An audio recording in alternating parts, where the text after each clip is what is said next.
জীবনে সুখে থাকা, সুখী হওয়ার, এই দুনিয়ার জীবনে সুখী হওয়ার ফিলোসফি হচ্ছে যে আল্লাহ ছাড়া কারো কাছে আশা করেন না, এবং আল্লাহ ছাড়া অন্য কারোর জন্য কোনো কিছু করতে চান না, আল্লাহকে সন্তুষ্ট করার জন্য করতে চান। ইনশাআল্লাহ আল্লাহ পাক আপনাকে সবকিছুই দিবে ইনশাআল্লাহ। সম্মান, মর্যাদা, প্রতিপত্তি, মানুষের ভালোবাসা সবই পাবেন যদি আপনি আল্লাহর হয়ে যান। আমি একটু ভিতরে চলে আসছি আর কি, বাইরে আসে আবার আসেন। তো এই যে কুরসির কথা বলছিলাম, আয়াতুল কুরসি কেন তেলাওয়াত করবেন? কারণ রাত্রেবেলা একজন মালাক বা ফেরেশতা আপনাকে পাহারা দিবে ইনশাআল্লাহ। আর পশ্চিমাদের দর্শন বলে দিলাম, ওরা কিন্তু এই অদৃশ্যের জগতে বিশ্বাস করে না। এই কারণে আমরা যারা অদৃশ্যের জগতে বিশ্বাস করি, আমাদেরকে এইসব সাম্প্রদায়িক শব্দ দিয়ে তারা সারা বিশ্বের বুকে আন্ডারস্টিমেট করার চেষ্টা করেছে। এগুলো ধরতে হবে এগুলা। সামনে আসেন। এখন কুরসির পরে কি আছে? এই কুরসির উপরে আছে একটা মহাসাগর। কি আছে? মহাসাগর। নাসা কি বলেছে এখন পর্যন্ত? এই জন্য আমরা কেউ বিশ্বাস করি না। কালকে যদি দেখবেন নাসা বলে দেয় হ্যাঁ একটা মহাসাগরের সন্ধান পাওয়া গেছে, পৃথিবী থেকে লক্ষ কোটি আলোকবর্ষ দূরে, নাম দিয়ে দিল যে .FM0000mm2, একটা নাম দিয়ে দিল। ওরা তো এরকম নাম দেয় আর কি, তাই না? তখন কিন্তু দেখবেন সারা বিশ্বের মানুষ চোখ বন্ধ করে বিশ্বাস করবে কি না? আমরা কিন্তু আল্লাহর প্রতি চোখ বন্ধ করে বিশ্বাসের জায়গায় এই পশ্চিমাদের উপর এখন চোখ বন্ধ করে বিশ্বাস করে। এটা কি বুঝেন? এটা কিন্তু শিরক হচ্ছে, এটাও শিরক হচ্ছে। তো একটা কথা মিস করে গেছি, ইব্রাহিম আলাইহিস সালাম জবাই করার যে পরীক্ষায় পড়েছিলেন, তখন কিন্তু তিনি প্রশ্ন করেননি আল্লাহকে, আল্লাহ একজন মাসুম বাচ্চাকে কেন জবাই করব, এর পিছনে যুক্তি কি, এর পিছনে বিজ্ঞান কি, এর পিছনে দর্শন কি, প্রশ্ন করেছিলেন? তিনি একদম সামি'না ওয়া আতা'না, আল্লাহ পাক আদেশ করেছেন, চোখ বন্ধ করে পালন করতে গিয়েছে। ইব্রাহিম আলাইহিস সালাম অন্ধভাবে আল্লাহর আদেশ মেনে চললেন না? আর ইব্রাহিম আলাইহিস সালাম সবচেয়ে বড় মুসলিম না আমি সবচেয়ে বড় মুসলিম? বলেন, কে এই উম্মার নামকরণ করেছেন মুসলিম? সূরা হজ পড়ে দেখেন, হুয়া সাম্মাকুমুল মুসলিমিন। এই হুয়া মানে কে? মিল্লাতে আবিকুম ইব্রাহিম, ইব্রাহিম আলাইহিস সালামের মিল্লাত, তিনি তোমাদের পিতা, যিনি তোমাদের নামকরণ করেছেন কি? মুসলিম। আর আমাদের আদি পিতা হচ্ছেন আদম আলাইহিস সালাম। তো দেখুন প্রিয় ভাইরা, এই মহাসাগরের উপরে আছে কুরসি, যার কথা আমি বলতে গিয়ে এখানে আসলাম। ইবনে সাইয়্যিদ কি বলছে, সে কি দেখে মনে আছে? ভুলে গেছে? ইবনে সাইয়্যিদ কে? নবী সাল্লাল্লাহু আলাইহি ওয়াসাল্লাম যাকে ইনভেস্টিগেট করছেন মদিনায়। কোথায়? একটু খেয়াল রাখেন, তামিমদারি দ্বীপে দেখে আসছেন। কোথা থেকে আসছেন? দ্বীপে। আর নবী সাল্লাল্লাহু আলাইহি ওয়াসাল্লাম ইনভেস্টিগেট করছেন কোথায়? মদিনায়। আচ্ছা, তো এখন এই ব্যক্তি বলছে আমি আরশ দেখি। নবী সাল্লাল্লাহু আলাইহি ওয়াসাল্লাম বলে আরশ কোথায়? সে বলছে আরশ পানির উপরে। কোথায়? পানির উপরে। তখন নবী সাল্লাল্লাহু আলাইহি ওয়াসাল্লাম বলছেন তুমি তো তাহলে শয়তানের আরশ দেখছো। কার আরশ দেখছে? শয়তানের কিন্তু আরশ আছে, শয়তানেরও কিন্তু একটা আরশ আছে। কোথায় এটা জানেন? সমুদ্রের উপরে। অনেকে বলে যে ভাই বারমুদা ট্রায়াঙ্গেলে আছে নাকি, এটা আমরা জানি না, এভাবে বলা যাবে না, এটা আমরা ব্যাখ্যা করতে পারবো না, আল্লাহ ভালো জানেন। তো এখন শয়তানও কিন্তু সিংহাসনে বসে, দিন শেষে বসে ওর যে চেলা চামুন্ডা যারা আছে ওদেরকে ডাকে, ডেকে বলে আজকে কি করাইছো তোমরা? একজন বলে যে আমি তো জেনা করাই দিছি দুজনের মধ্যে, আমি মদ খাইয়েছি মানুষকে, আমি মানুষকে পরকীয়ায় লিপ্ত করেছি, আমি একজনকে একজনের বিরুদ্ধে উস্কে দিয়ে হত্যা করিয়ে দিয়েছি। এরকম করে শয়তানরা বলতে থাকে। তো ইবলিস বলে না, তোমরা তেমন কোনো কাজ করতে পারো না। ইতিমধ্যে একজন শয়তান এসে বলে যে আমি একটা কাজ করেছি। কি কাজ করেছো? যে আমি একটা পরিবারের স্বামী স্ত্রীর মধ্যে বিচ্ছেদ ঘটিয়ে দিয়েছি। কি করেছে? এটা এখন বেশি হচ্ছে না? বেশি হচ্ছে না? আপনারা খবর রাখেন না মনে হয়, পড়াশোনা করে দেখেন, প্রতি 3-4 মিনিট একটা ডিভোর্সের ঘটনা ঘটে, প্রতি 3-4 মিনিটের মধ্যে। তো এবার শয়তান তাকে ডাকে, এদিকে আসো, তুমি একটা কাজের কাজ করেছো। তখন নিজের গলার যে মালা বা যেটা আমরা গোল্ড মেডেল বলি, অ্যাওয়ার্ড যেটা বলি, এটা তার গলায় সে পরিয়ে দেয়, দিয়ে বলে তুমি একটা কাজের কাজ করেছো। তার মানে আমরা বুঝতে পারলাম শয়তানের কাছে সবচেয়ে বড় একটা মিশন কি? পরিবারগুলোকে ধ্বংস করে দেয়া। খুব সতর্ক থাকতে হবে আমাদের সবাইকে। আল্লাহ পাক আমাদের সবাইকে ধৈর্য দান করুন। কারণ পরিবার টিকে থাকে ধৈর্যের উপরে। আরেকটা বিষয় বলে দেই, স্বামী স্ত্রীর মধ্যে, যুবকরা এটা উপকৃত হবেন ইনশাআল্লাহ, স্বামী স্ত্রীর মধ্যে শুধুমাত্র ভালোবাসা পরিবার টিকানোর জন্য যথেষ্ট না। স্বামী স্ত্রীর মধ্যে ভালোবাসার চাইতেও বেশি প্রয়োজন হচ্ছে একে অপরের প্রতি বিশ্বাস। কি দরকার? বিশ্বাস না থাকলে ভালোবাসা টিকবে না। প্রয়োজন একে অপরের সম্মানবোধ, একজন আরেকজনের সম্মানটা যেন বোঝে, এবং আনুগত্যের প্রয়োজন আছে। স্ত্রীটা যদি স্বামীদের আনুগত্য না করে সংসার টিকে না, সংসার ভেঙে যায়। বিশ্বাস, আনুগত্য, ভক্তি, সম্মান, শ্রদ্ধা এর সাথে যখন ভালোবাসা যুক্ত হবে তখন পরিবারটা ইনশাল্লাহ জান্নাতি পরিবার। আর কিছু বলদ আবার বলে দিতে পারে যে পরিবারকে আবার জান্নাতের সাথে তুলনা করে ফেললাম। এটা কি পরিবারকে জান্নাতের সাথে তুলনা করে দিলাম? জান্নাতি পরিবার মানে কি? পরিবারের মধ্যে আপনি সুখে আছেন। কিছু মানুষ কথার রূপকথাও ধরতে পারে না, এমনও কিছু মিন মাইন্ডেড মানুষ আমাদের সমাজে আছে, কথা সেন্টেন্সের রূপকথাও ধরার মতো জ্ঞান আল্লাহ পাক তাদেরকে দেন নাই। ইউসুফ আলাইহিস সালামকে ডাকছেন, ইউসুফ আলাইহিস সালাম সামনে আসলেন। এখন ওই যে আজিজ তার স্ত্রী মহিলাদেরকে ডেকে বলছেন, তোমাদের হাতে একটা করে চাকু, একটা করে ফল আছে, ইউসুফ আসো, বাইরে আসো। ইউসুফ বের হলেন। ইউসুফ আলাইহিস সালামকে দেখে এই মহিলাটা কি করেছিল, ওই ফল কাটতে গিয়ে হাত কেটে ফেলছে। হাত কেটে ইউসুফের দিকে তাকিয়ে তারা বলছে যে মা হাযা ইল্লা বাশারা, এটা তো মানুষ না, ইনি তো মনে হচ্ছে মালাকুন কারীম, একজন সম্মানিত ফেরেশতা। কি বলছেন মেয়েরা? এ তো মানুষ না, এ তো মনে হচ্ছে ফেরেশতা, এত সুদর্শন, এত সুন্দর মানুষ হয়। তো এখন এই মহিলাগুলো কি ইউসুফ আলাইহিস সালামকে ফেরেশতার সাথে তুলনা করলো? বুঝতে পারেন না কথা? এই মহিলাটা কি ইউসুফ আলাইহিস সালামকে ফেরেশতা বানাই দিল, না একটা উপমা দিয়েছে? আশ্চর্য একটা বিষয়। আপনি যদি মদিনায় যান, পরিবেশ দেখে বলেন মাশাআল্লাহ, একটা জান্নাতি পরিবেশ আছে, মানে কি আপনি মদিনা সমান সমান জান্নাত বানালেন? মানে এরা বাম পক্ষ সমান সমান ডান পক্ষ প্রমাণিত, এই তত্ত্বে বিশ্বাস কর। মানে ওই যে left hand side right hand side অঙ্ক করছেন না, 2 + 2 = 4। কি বলবো, কাশ্মীর একটা জায়গা আছে না, কাশ্মীর একটা রিনাউন্ড প্রবাদ হচ্ছে কাশ্মীরকে এই পৃথিবীর ভূস্বর্গ বলা হয়, শোনেন নাই? কাশ্মীরকে পৃথিবীর ভূস্বর্গ, তার মানে কি কাশ্মীর আর জান্নাত সমান সমান, কাশ্মীর সমান সমান জান্নাত। এখন আপনি ইন্তেকাল করলে, আমরা ইন্তেকাল করলে কবর হবে হয় জান্নাতের টুকরা, না হলে জাহান্নাম, জান্নাতের বাগান, না হলে জাহান্নামের গর্ত। এটা আছে না হাদিসে? কবর হবে হয় জান্নাতের বাগান, না হলে কি জাহান্নামের গর্ত। এখন একজন জান্নাতি মানুষ, মনে করেন একজন জান্নাতি মানুষ, আমরা যার ব্যাপারে জানি যে তিনি জান্নাতি, যেমন এক্সাম্পল দিচ্ছি, নাম হচ্ছে মুয়াজ বিন জাবাল, নাম জানেন? সাহাবীর নাম শুনেছেন? মুয়াজ বিন জাবাল রাদিয়াল্লাহু আনহু ইনশাআল্লাহ জান্নাতি না জাহান্নামী?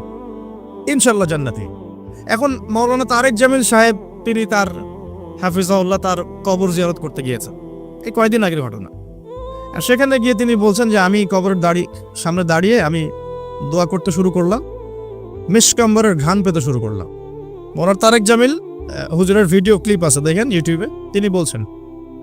এখন এই যে সাহাবী মুয়াজ বিন জাবাল একজন জান্নাতি সাহাবী, তো তার মাকবারা থেকে যে মিশকাম্বরের ঘ্রাণ আসলে, এটা কি জাহান্নাম থেকে আসবে?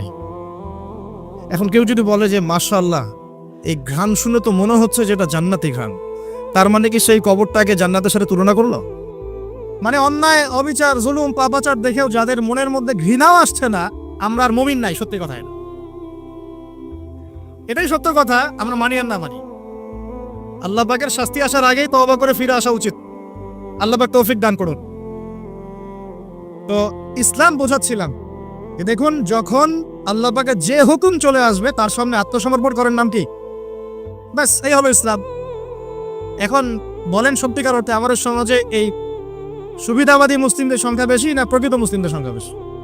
কি আল্লাহ পাক বলেছেন আমাদেরকে প্রকৃত মুসলিম হতে। আল্লাহ পাক দেখতে চান, এই সৃষ্টির উদ্দেশ্য কি? আল্লাহ দেখতে চান সবচেয়ে শ্রেষ্ঠ মুসলিম কারা। সুবহানাল্লাহ, সুবহানাল্লাহ। আল্লাহ পাক আমাদেরকে শ্রেষ্ঠ মুসলিম হওয়ার তৌফিক দান করুন। এখন এই কাজটা তো সহজ না। কাজটা কি সহজ? কাজটা কিন্তু এত সহজ না। তো কাজটাকে সহজ করার জন্য আমরা আল্লাহর তৌফিক কামনা করি। আল্লাহ পাক আমাদের সবাইকে তৌফিক দান করুন। সর্বপ্রথম আল্লাহ পাক আমাদেরকে দান করুন আল্লাহ পাকের রহমত।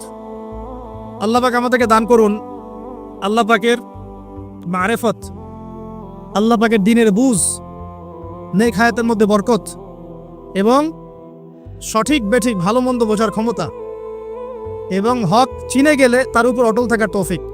আল্লাহ পাক আমাদের সবাইকে এগুলো দান করুন। এখন আজকের যে কথাটা বলতে চাচ্ছি যে আমরা যদি আমাদের জীবনটা কাজে লাগিয়ে আল্লাহ পাকের রেজামন্দি হাসিল করতে চাই, সমকালীন ফিতনাময় প্রেক্ষাপটটা আরো কঠিন বেশি। আগের প্রেক্ষাপটটা যতটা কঠিন ছিল, আস্তে আস্তে প্রেক্ষাপট কি হচ্ছে, আরো কঠিন হচ্ছে।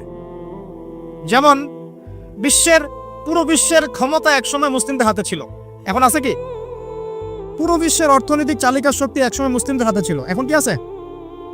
পুরো বিশ্বের আপনার বিজ্ঞান প্রযুক্তি বলেন, সামরিক বিষয়গুলো বলেন, সেনাবাহিনী বলেন, হ্যাঁ, রাষ্ট্রীয় কাঠামো বলেন, খেলাফা বলেন, যত বড় বড় কথা শব্দগুলো, এগুলো একসময় মুসলিমদের হাতে ছিল। কাদের হাতে ছিল? এখন কি পুরো বিশ্বের কন্ট্রোল মুসলিমদের হাতে আছে? পুরো বিশ্বের অর্থনৈতিক কন্ট্রোল আছে? পুরো বিশ্বের পলিটিক্যাল কন্ট্রোল, পুরো বিশ্বের এই যে বড় বড় অস্ত্রশস্ত্রগুলো মুসলিমদের হাতে আছে? মিডিয়াগুলা, প্রযুক্তি। তো এখন প্রেক্ষাপট তাহলে আরো বেশি জটিল।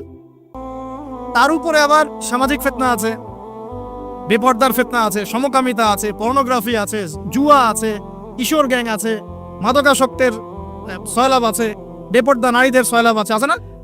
মিডিয়া প্রোপাগান্ডা আছে, জুলুম আছে, কত কি আছে। এই সবকিছু মিলায় এই যুগে তো চলা আরো কঠিন কিনা, এই যুগে চ্যালেঞ্জটা আরো কঠিন কিনা। এজন্যই এরকম একটা যুগের কথা বলে নবী সাল্লাল্লাহু আলাইহি ওয়াসাল্লাম সুসংবাদ দিয়েছেন আমাদেরকে। কি সুসংবাদ? নবীজি বলছেন, ইন্না মিন ওয়ারাকুম জামানা সাবরিন, বলেন সাল্লাল্লাহু আলাইহি ওয়াসাল্লাম, তোমাদের সামনে একটা কঠিন সময় আসছে, কঠিন সময়। উদাহরণ দিতে গিয়ে নবীজি বলছেন সময়টা এমন কঠিন যে হাতের মধ্যে আগুন ধরাটা যতটা কঠিন, হাতে ঈমান ধরে রাখা অত কঠিন হবে। আগুন ধরা কঠিন না সহজ? আগুন ধরা কঠিন না সহজ? নিঃসন্দেহে কঠিন। তাহলে ঈমান ধরে রাখাটাও হবে ওই রকম কঠিন। তার মানে বুঝতে পারছি এখন আমরা যারা ঈমান নিয়ে চলাফেরা করার দাবি করছি কিন্তু ওই রকম হিট ফিল করছি না, তাহলে ঈমানও সমস্যা নাকি? আচ্ছা, নবীজি বলছে সুসংবাদ হচ্ছে ওই জামানাতে যদি তোমরা আমার সুন্নতের উপরে অটল থাকতে পারো, ভালো করে শোনেন দিনী ভাইরা, ওই রকম ফিতনাময় পরিবেশে কঠিন জামানায় যদি তোমরা আমার সুন্নত, আমার আদর্শের উপরে অটল থাকতে পারো, আল্লাহ পাক তোমাদেরকে 50 জন শহীদ সাহাবীর নেকি দিবে। তাহলে আমাদের তো পথ পেয়ে গেলাম। আমরা কি এই সমাজ থেকে এখন পালিয়ে যাব, না এখানে থেকেই পরিবর্তনের চেষ্টা করবো? কোনটা? ব্যাস, আমাদের কাজও পেয়ে গেলাম। এখন এই পুরো কাজ, নিজে আমল করা, দিন শেখা, পরিবার, সমাজ, দিনের দাওয়াত, এই সব কিছুকে একসাথে রেখে, সামনে রেখে মোটামুটি ভাবে 5টা কাজ আমাদেরকে করতে হবে। রাজি আছেন ইনশাআল্লাহ? এই 5টা হচ্ছে আলোচনার মূল বিষয়। আসলে বললে অনেক বলা যায়, কিন্তু এতগুলো আপনি মনে রাখতে পারবেন না। আর আমি একটা জিনিস আপনাদেরকে বলে দেই যে একদিনের ওয়াজ মাহফিল দিয়ে দিন কায়েম হবে না। কথা বুঝতে পারছেন? এই যে ওয়াজ হলো, আয়োজন হলো, আপনারা আসলেন, লেকচার শুনলেন, আমি আসলাম 8 ঘন্টা জার্নি করে, আবার 8 ঘন্টা জার্নি করে গেলাম, 1-1.5 ঘন্টা আলোচনা করলাম, এটাই সবকিছু না। এখানে আপনাদের নিবেদিত প্রাণ কিছু ভাই তৈরি করতে হবে, যারা এখানে দিনের মেহনত করবেন, দাওয়াতের মেহনত করবেন, শিক্ষা প্রতিষ্ঠান করে তুলবেন, একটা কমিউনিটি করে তুলবেন, এক কথা একটা ইসলামী কমিউনিটি করে তুলবেন। এটা না হওয়া পর্যন্ত একদিনের মাহফিল দিয়ে কিচ্ছু হবে না। আপনারা কি একদিনের মাহফিল করতে চান, না দিনের দাওয়াতের কাজ সারা জীবন করতে চান? কোনটা?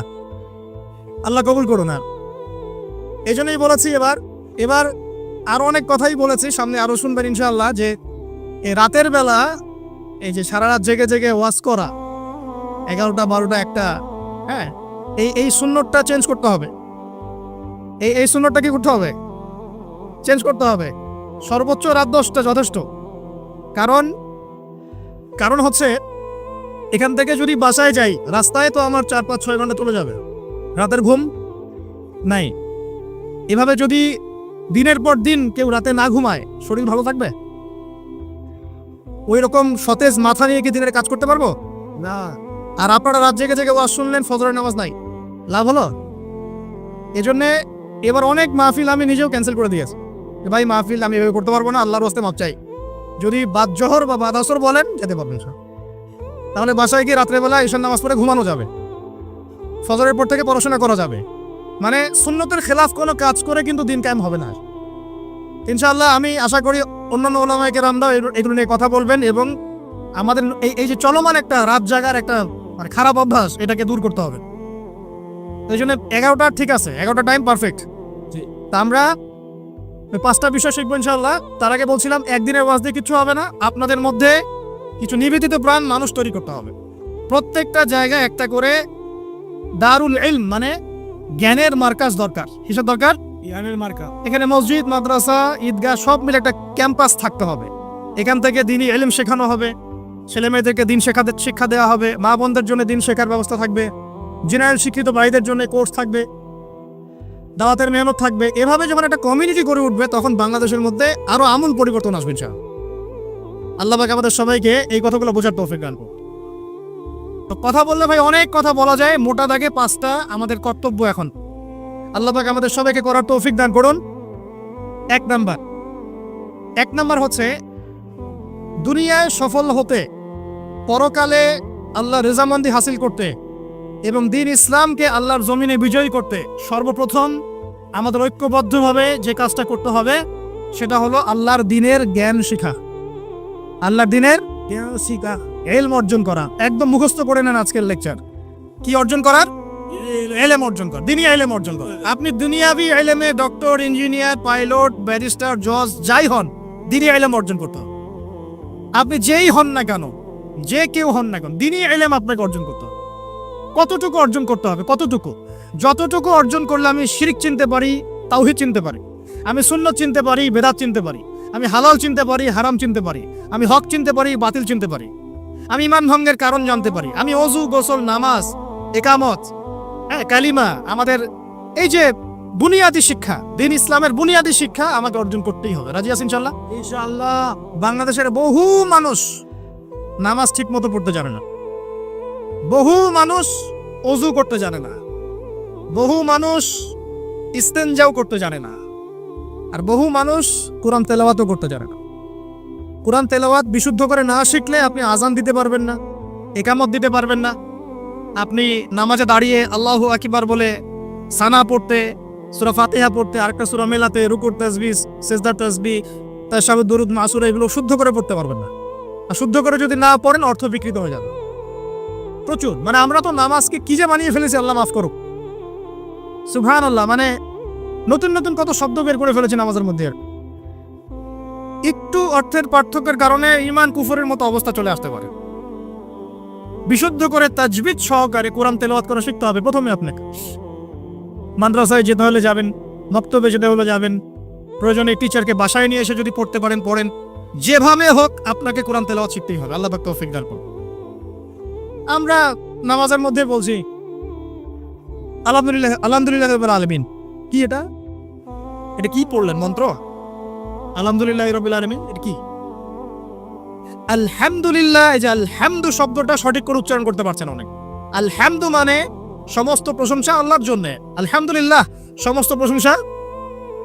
আলহামদুলিল্লাহ কি? আলহামদুলিল্লাহ মানে সমস্ত নিন্দা আল্লাহর জন্য। নাউজুবিল্লাহ। আমার কথা কি বিশ্বাস করছেন না?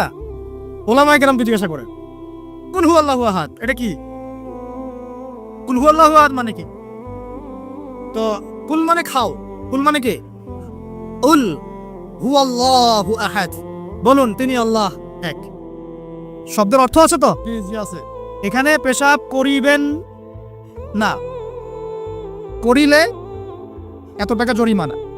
কমাটা যদি নায়ের পরে নিয়ে বসাই তাহলে এখানে পেশাব করিবেন না, করিলে।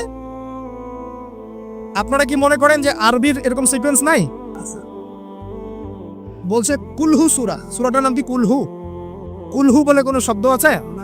কুল একটা শব্দ, হুয়া আলাদা শব্দ। কুল হুয়া আল্লাহু আহাদ, কুল হুয়াল্লাহু আহাদ। এই তো আমরা কত ভুল করি পদে পদে। সামি আল্লাহু লিমান হামিদা আছে না? সামি আল্লাহ, আল্লাহ তার কথা শোনেন। লিমান হামিদা যে তার প্রশংসা করে, না যে আল্লাহর প্রশংসা করে আল্লাহ তার কথা শোনেন। এন্ড আমরা শব্দ বানিয়েছি সামি আল্লাহ হুলিমান হামিদা। তো হুলিমান হামিদা কি শব্দ? হুলিমান হামিদা বলে কোনো শব্দ আছে? সামি আল্লাহু লিমান হামিদা, সামি আল্লাহু লিমান হামিদা। তো এই যে পদে, আমি বলতে গেলে নামাজ নিয়ে রাত পার হয়ে যাবে। পদে পদে পদে পদে আল্লাহু আকবার শব্দটা আল্লাহু আকবার, আল্লাহু আকবার বানিয়ে দেয়। আকবার, আকবার মানে কি? অনেকে আজান শুনে মনে হয় যে গিয়ে একটা পিটন লাগাই দিয়ে, ইকামত শুনলে মনে হয় যে একটা পিটন লাগাই দিয়ে। কাতকা মাতি সালা, কাতকা মাতি সালা এটা আবার কি? এগুলো কি মানে এই যে এগুলো কেন হচ্ছে জানেন? একটাই কারণে, কারণ বিশুদ্ধ করে আমরা কোরআনুল কারীম তেলাওয়াত করা শিখছি না তো। দিন কায়েম করবে, দাওয়াতের কাজ, মেহনত, জিহাদ, ইকামতে দিন, কত বড় বড় কথা। তাহলে বেসিক এই কোরআন তেলাওয়াত করা শেখার নাম নাই। আমরা ইয়াংদের মধ্যে একটা সমস্যা দেখছি এখন, ফ্যান্টাসি মানে আগে হয়তো মানে বিপথে ছিল, হেদায়েত পেয়েছে, ইসলামের দিকে এসেছে। এখন অনেক বড় বড় স্বপ্ন, মাশাআল্লাহ, স্বপ্ন দেখা ভালো, বড় বড় স্বপ্ন, বড় বড় ইচ্ছা। অনলাইনে বসে গরম করে ফেলছে একদম, ফেসবুক গরম, ইউটিউব গরম, হ্যাঁ, ব্লগ দিয়ে ভর্তি গরম। কিন্তু বেসিক যে কোরআন তেলাওয়াতটা করা শিখবে সেটা ঠিক নাই। 3 মাস কোরআনটা তেলাওয়াত করা শিখবে একজন আলেমের কাছে নাই। একটা কোর্স লঞ্চ করে দেন 6 মাস ক্লাস করবে না, প্রথমে 1 মাস ক্লাস করে, পরে একটা নাই, 5 মাস নাই। তো এইভাবে ভাই দিনের হয়তো সামান্য কিছু খেদমত হতে পারে, সামগ্রিক পরিসরে ইসলাম বিজয়ী হবে না। এক কথায় আমরা যদি এই যুগের আবু বকর, ওমর, উসমান, আলী রাদিয়াল্লাহু আনহুম আজমাইন হতে না পারি, তাহলে এই যুগের সেই ইসলামী খেলাফা বাস্তবায়িত হবে না। এটা হলো মূল কথা। এই পথের প্রথম কাজটাই হচ্ছে দ্বীনি ইলম অর্জন করা। আর ইলম অর্জন করাটা আপনার জন্য কি? নফল, মুস্তাহাব, সুন্নত না ফরজ? এটা কে বলেছেন? রাসূলুল্লাহ সাল্লাল্লাহু আলাইহি ওয়াসাল্লাম বলেছেন, তালাবুল ইলমি ফরিদাতুন আলা কুল্লি মুসলিম। তালাবুল ইলম মানে জ্ঞান অর্জন করা, ফরিদা, ফরজ মানে কি? ফরজ মানে বাধ্যতামূলক। আলা কুল্লি মুসলিম, কুল্লি মানে কি? প্রত্যেক। কুল্লি মানে কি? কুল্লু মানে প্রত্যেক মুসলমানের উপরে, প্রত্যেক মুসলমান যে মুসলমান দাবি করে নিজেকে, কালিমা পড়েছে, তার উপরে জ্ঞান অর্জন করা ফরজ করেছেন আল্লাহ। আপনি কোরআন তেলাওয়াত না শিখে থাকতে পারবেন না, তো এটা আপনার উপর ফরজ করা হয়েছে। নামাজ কি পড়ছেন, কি বলছেন, এটা আপনাকে শিখতে হবে, তো এটা ফরজ করা হয়েছে। আজান দেওয়া শিখতে হবে, ইকামত দেওয়া শিখতে হবে, ইমামতি করার যোগ্যতা অর্জন করতে হবে। মালয়েশিয়ার একটা ভালো জিনিস দেখলাম যে ওখানে প্রাইমারি লেভেল থেকে, মানে স্কুল লেভেল থেকেই এই মাদ্রাসা এবং মানে জেনারেল, এটা আলাদা করে করে কোনো প্যাটার্ন করা নাই, এটা একসাথেই প্যাটার্নটা করে দেয়া। মানে আপনি স্কুলে ভর্তি হলে, স্থানীয় স্কুলে বা কলেজে যেভাবে তারা সিস্টেম করেছে, ইসলামের বুনিয়াদী শিক্ষাটা বাধ্যতামূলক শিখতে হবে। যে কেউ, তাদের সিভিলিয়ানদের মধ্যে যে কেউ ইমামতি করতে পারে। মাশাআল্লাহ, এটা আমাদের করা উচিত ছিল না? আমরা কি মুসলিম প্রধান দেশের অধিবাসী না? আমরা জোর দাবি জানাই যে শিক্ষা ক্ষেত্রে একটা আমূল পরিবর্তন নিয়ে আসতে হবে ইনশাআল্লাহ। একদম প্রাইমারি লেভেল থেকে ইসলামিক শিক্ষাকে আমাদের দেশে বাধ্যতামূলক করা হোক। মাদ্রাসার শিক্ষা মাদ্রাসায়, আবার সেকুলার শিক্ষাতে, এই দুদিকে চলছে। তাহলে একজন ব্যক্তি যে এই যে স্কুলে ভর্তি হলো, আপনার ছেলে এখানে 10 বছর পড়বে, এসএসসি পরীক্ষা দিবে, এইচএসসি, তারপরে অনার্স মাস্টার্স, এই 20 বছরে ইসলামটা শিখবে কি? যতটুকু শিখছে এই শিক্ষাটা তো প্র্যাকটিক্যালি প্রয়োগ করতে পারছে না। আর এই জায়গা থেকে যখন কেউ উঠে আসছে, তখন সে তো উম্মার দায়িত্ব নিতে পারছে না। তাহলে ব্যাপারটা কি এমন যে আমরা এদিকে শুধু দুনিয়ার চর্চা করব, আর মাদ্রাসা লাইনে যারা পড়ে তারা দিনের চর্চা করবে? দিন চর্চা করার, দিন পালন করার, প্রচার প্রসারের আমাদের কোনো অধিকার নাই? তাহলে এই শিক্ষাটা অর্জন করলে কি আমরা কি সবাই কি খারাপ হয়ে যাব? আমরা যদি ইসলামিক শিক্ষা শুরু থেকে দেওয়ার চেষ্টা করি বাচ্চাদেরকে, প্রাইমারি লেভেল থেকে, আমাদের বাচ্চারা কি নষ্ট হয়ে যাবে? এই জিনিসটা আল্লাহ পাক আমাদের সমস্ত ঊর্ধ্বতন কর্তৃপক্ষদেরকে বোঝার তৌফিক দান করুন। আল্লাহ পাক আমাদের ঊর্ধ্বতন কর্তৃপক্ষদেরকে এই বিষয়টা বোঝার তৌফিক দান করুন যে ইসলামী শিক্ষায় কল্যাণ ছাড়া অকল্যাণ কিছু নাই। এখানে যদি অন্য ধর্মাবলম্বী কেউ থাকেন, সে তার ধর্ম চর্চা করবে, কোনো সমস্যা? আমরা আমাদের ধর্ম শিখবো ইনশাআল্লাহ। তো এই জিনিসটা আমাদের বুনিয়াদী শিক্ষা। এখন যদি আপনি না পারেন, এখন আপনার কাছে ওই পাওয়ার নাই, ক্ষমতা নাই, ইমপ্লিমেন্টের সুযোগ নাই, তাহলে এখন যে আপনি 20 বছর পড়াশোনা করে ফেলেছেন জেনারেল লাইনে, এখন কি করবেন? এখন আপনার জন্য কিছু অপশন খোলা আছে। এক, স্থানীয় বরেণ্য ওলামায়ে কেরাম যারা আছেন তাদের সাথে পরামর্শ করে সিলেবাস তৈরি করে নিয়ে পড়াশোনা করো, এটা একটা অপশন। 2, আপনারা কিছু দিনই ভাই ব্যাচ করে করে ওলামায়ে কেরামের কাছে গিয়ে একটা করে কিতাব শেষ করেন। 2, 3, অনলাইনে কিছু কোর্সেস চলছে, এই কোর্সেসগুলো করতে পারেন, কাজে দিতে পারে। তবে অনলাইনে কোর্স অফলাইনের মতো হয় না। অফলাইনে ওস্তাদদের সামনে বসে যে পড়াশোনা, এটা অনলাইনে পাবেন না আপনি, ঠিক আছে? অথবা আপনার যদি সুযোগ থাকে তাহলে প্যাটার্ন চেঞ্জ করে এই প্যাটার্নে যেতে হবে। এগুলো ছাড়া তো আপনার সামনে কোনো অপশন খোলা নাই। আরেকটা অপশন হতে পারে যে আমরা যদি মাদ্রাসাগুলোতে এবং আমাদের শিক্ষা প্রতিষ্ঠানগুলোতে জেনারেলদের জন্য আরবির কোর্স আর মাদ্রাসা শিক্ষার্থীদের জন্য জেনারেল কোর্স রাখি, তাহলে উভয়ে শিক্ষিত হতে পারবেন।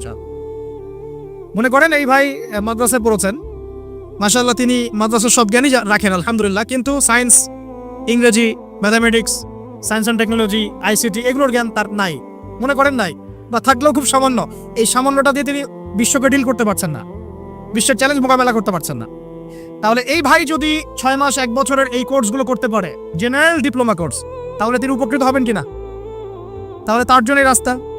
আর এক ভাই মনে করেন যে ইউনিভার্সিটি শেষ করেছেন, 20 বছর পড়াশোনা করে ফেলেছেন, কিন্তু তিনি 20টা সূরা শিখতে পারেন নাই, নামাজ শিখতে পারেন নাই, ওযু শিখতে পারেন নাই। এখন এই ভাইকে কি করবেন? এই ভাইকে ইসলামিক কিছু ডিপ্লোমা কোর্সের আওতায় আনতে হবে, এনে অফলাইন বা অনলাইনে শিক্ষা দিয়ে তাকেও মানুষ করে গড়ে তুলতে হবে। এই তো এটা আমরা চিন্তা করতে হবে আমাদেরকে জাতি নিয়ে, বড় বড় কথা বললে হবে না তো। যুব সমাজের এখন যে অবস্থা, আপনি সামনে একটা ভয়ঙ্কর বিকলাঙ্গ যুব সমাজ দেখতে পারবেন। মস্তিষ্ক বিকৃত হয়ে গেছে এদের মোবাইল ফোন দিয়ে। মোবাইল ফোন, পর্নোগ্রাফি, মেয়েদের ফিতনা, হারাম অ্যাফেয়ার্স, মাদক, জুয়া, টিকটক, এই করতে করতে এদের মস্তিষ্কের সুস্থতা নষ্ট হয়ে গেছে। আল্লাহর কসম করে বলছি, এরা সুস্থ না। একটা চিত্র খুব কমন দেখতে পারবেন, 10টা 20টা ছেলে গোল হয়ে বসে আছে ফোন নিয়ে, সবার মনোযোগ নিচের দিকে। ওয়ার্ল্ডে কি হচ্ছে, আসমানে কি হচ্ছে, জমিনে কি হচ্ছে, কোথায় মুসলিমদের উপর বোম পড়লো, কোনো ফিকিরই নাই ওর।